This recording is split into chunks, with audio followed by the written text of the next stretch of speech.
Hi everyone, it's time for a math story. So this is called Edgar Allan Poe's Pie.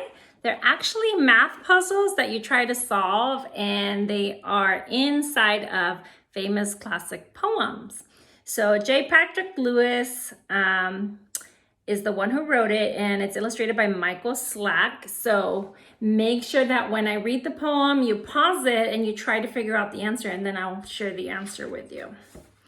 Edgar Allan Poe's Pie. And I believe I might do it in two parts just because they're a little long and I want to give you guys time to solve them. Okay, so the first one is called Edgar Allan Poe's Apple Pie. So listen closely. Once upon a midnight rotten, cold and rainy, I'd forgotten all about the apple pie, still cooling from the hour before. I ignored the frightful stranger, knocking, knocking. I, sleepwalking, pitter-pattered toward the pantry, took a knife from the kitchen drawer, and screamed aloud, "How many cuts? Give me 10 pieces!" Through the door. The stranger bellowed, "Never 4." So how many cuts give me 10 pieces in that pie? And this poem was actually inspired by Edgar Allan Poe's The Raven. So I'm gonna turn it upside down for the answer. It says, cut the apple pie across 5 times to make 10 equal slices. Hope you got that one. Okay, next one. So this one is called Edward Lear's Elephant with Hot Dog. And it's inspired by There Was an Old Man with a Beard by Edward Lear. When an elephant sat down to order a half of a third of a quarter of an 80-foot bun and a Frankfurter son, was it longer than 3 feet or shorter? When an elephant sat down to order a half of a third of a quarter of an 80-foot bun and a Frankfurter son, was it longer than 3 feet or shorter? You should pause it to figure it out. So the answer is you take half and you multiply it by 1/3 multiplied by 1/4 equals 1/24. Now you take the 1/24 and you multiply it by 80 feet and you get 3 1/3 feet. 3 1/3 feet is greater than 3 feet, so the hot dog is longer. Multi-step problem there. Okay, now we have Walt Whitman's web-covered shoe. And this one is inspired by A Noiseless Patient Spider by Walt Whitman. A noiseless patient spider. I counted her filaments. First 1, then 2, then dozens. Counted 140. And reeling out of her until a wind gust blew 60% of them off to New Jersey. That left, oh, who can say how many trembling strands remained? Can you, spider watcher, tell me the magic number?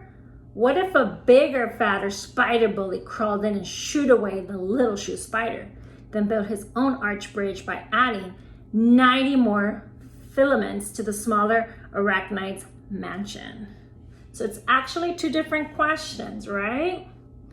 So there was 140 filaments and a wind gust blew 60% of them off. So how many remained?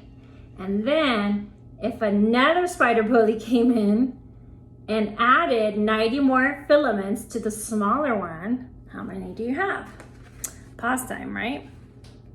So the answer, you do 0.60 times 140 equals 84 filaments blew away. Then you take the 140 and you minus the 84, so equals 56 filaments remain from the first spider. But then the bully spider came and added 90, so you do the 56 plus 90, you get 146 filaments from both spiders combined.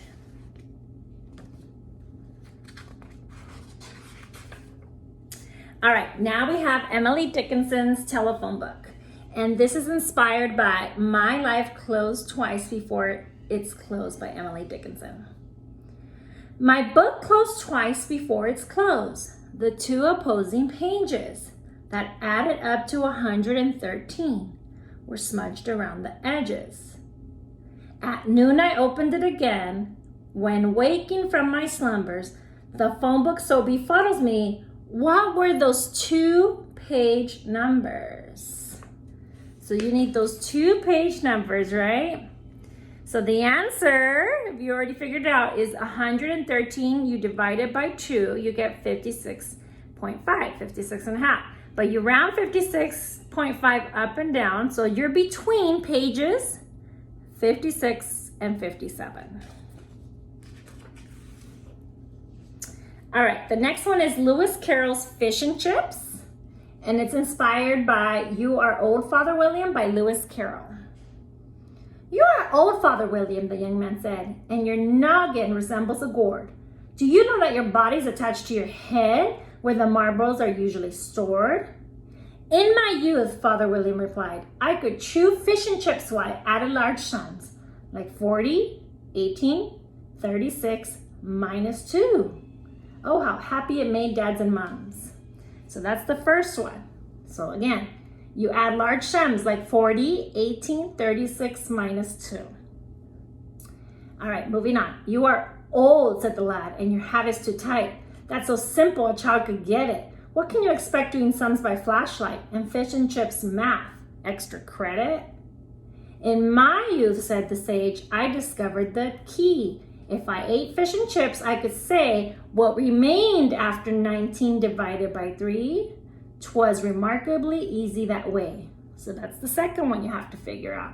What remained after 19 divided by 3? You are old, said the youth, and your mind is a sieve, a perfectly pointless utensil. You've ignored every piece of advice I could give. I fear there's no lead in your pencil. In my youth, said his father, now red in the face, when I ate fish and, oh, never mind. Any fraction, 1/9, the right decimal place, you could count on yours truly to find.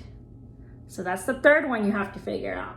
Any fraction, 1/9, the right decimal place, you could count on yours to truly find. You are old, said the youth, so I'm bound to assume that whatever you say is absurd. But you must tenderly strut through the room with a nest on your head for a bird? Now I gave you 3 puzzles. A word to the wise. Pay attention and follow my lips. For arithmetic brilliance, a father's surprise. Stop the studying, eat fish and chips. So you need 3 different answers. The first answer is 40 plus 18 plus 36 minus 2 equals 92. The second one was 19 divided by 3 equals 6 with a remainder of 1.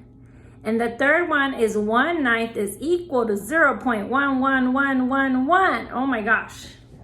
So let me put the answers right there for you. Let's see if you can see those.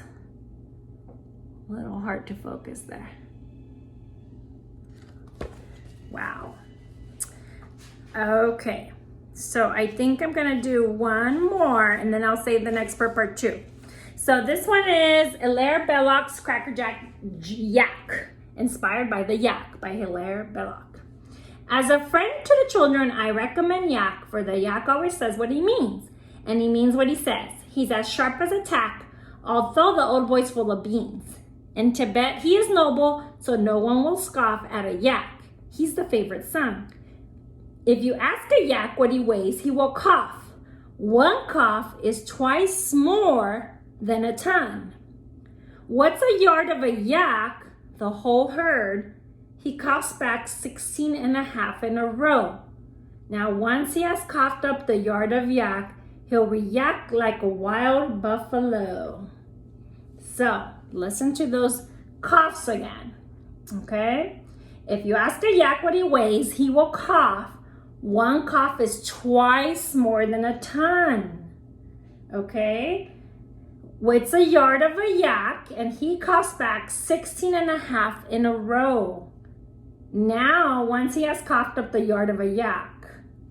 So the answer is, you take the 16 and a half coughs, and you multiply it by 2, and you get 33 tons.